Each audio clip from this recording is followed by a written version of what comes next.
Hello అందరికీ, simple వేలో ఈరోజు గోంగూర బిర్యానీ ఎలా చేసుకోవాలో చూద్దాం. ఇక్కడ చూపించిన విధంగా మనం బిర్యానీ సామాన్లన్నీ వేసేసుకొని మంచిగా ఫ్రై అయిన తర్వాత దాంట్లో అల్లం వెల్లుల్లి పేస్ట్ యాడ్ చేసుకొని అది కూడా మంచిగా ఫ్రై అవ్వాలి.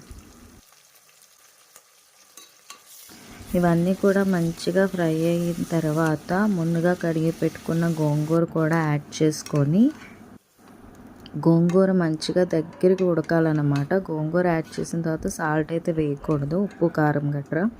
నేను ఆనియన్స్ వేసినప్పుడు కూడా సాల్ట్ అయితే యాడ్ చేసుకోలేదు. దగ్గరికి అయిపోయిన తర్వాత కొంచెం కొత్తిమీర అయితే యాడ్ చేసుకున్నాను. దగ్గరికి అయిపోయింది కదా, మనం కడిగి పెట్టుకున్న రైస్ అయితే వేసుకోవాలి. ఎన్ని గ్లాసులు అయితే అన్ని గ్లాసులు.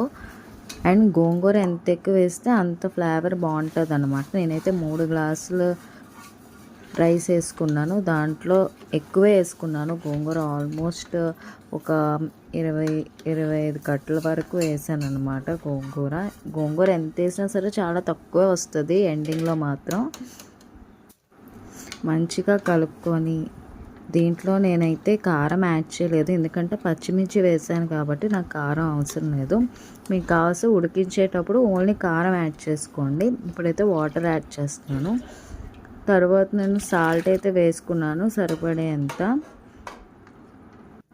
నేను ముందు చెప్పాను కదా, ముందైతే సాల్ట్ వేయలేదు, సాల్ట్ అయితే ఇప్పుడు యాడ్ చేశాను నేను.